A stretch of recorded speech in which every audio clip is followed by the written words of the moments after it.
నీ ఇంటికి రక్షణ బూడిద గుమ్మడికాయ కాదు.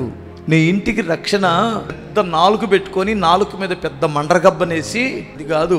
ఈ మధ్య కాలంలో కొత్త ట్రెండ్ ఏమిటంటే కోతి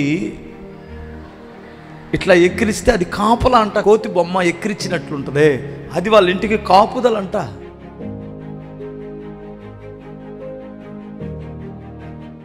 నీ వాక్యపు ఖడ్గము నాకిచ్చి నా వేళ్లకు యుద్ధము నేర్పించి నీతి నియమములు బోధించి సిద్ధ మనసును తొడిగించి నీ వాక్యపు ఖడ్గము నాకిచ్చి నా వేళ్లకు యుద్ధము నేర్పించి. వేళ్లకు యుద్ధం అంటే భర్త మీద యుద్ధం చేయటమో, భార్య మీద యుద్ధం చేయటమో, పొరుగు వారి మీద యుద్ధం చేయటం కాదు. అర్థమవుతుందా? ప్రార్థన జీవితమే వేళ్లకు యుద్ధము అని అర్థం. ప్రార్థన చేసి సాతాను రాజ్యాన్ని నువ్వు కోల్చగలవు. ప్రార్థన చేసి సమస్యలను ఎదుర్కోగలవు. జీవితంలో వచ్చిన పోరాటాలు, యుద్ధాలు ప్రార్థనతోనే జయించగలవు.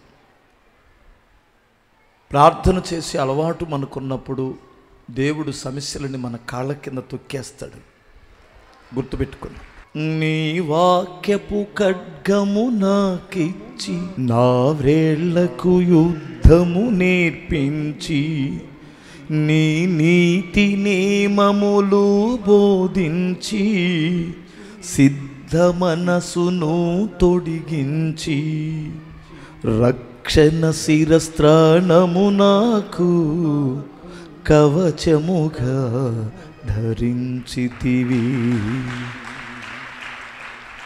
రక్షణ శిరస్త్రాణము నాకు కవచముగా ధరించితివి.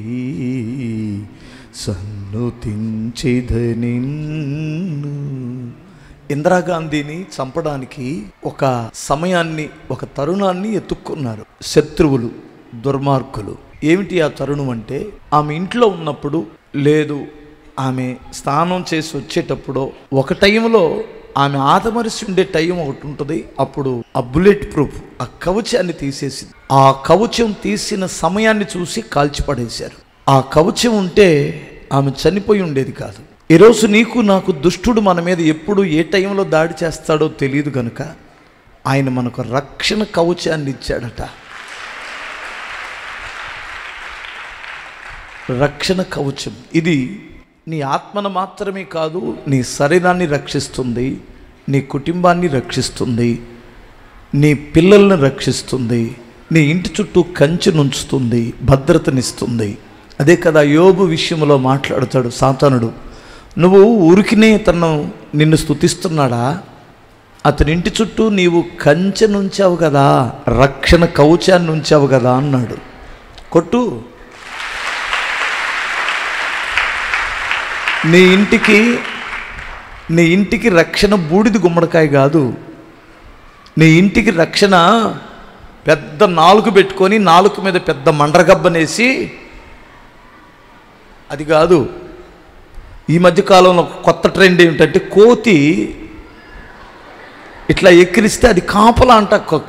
కోతి బొమ్మ ఎక్కిరించినట్లుంటుంది, అది వాళ్ళ ఇంటికి కాపుదలంట. నిన్ను కాపాడువాడు కొనకడు, నిద్రపోడు అన్నాడు.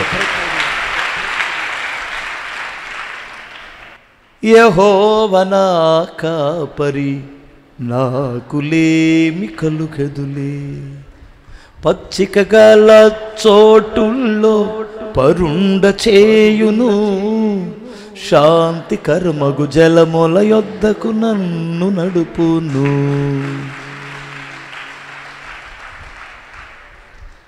యెహోవా నా కాపరి, కమ్మట పదాలు కదా, నాకులేమి కలుగదులే.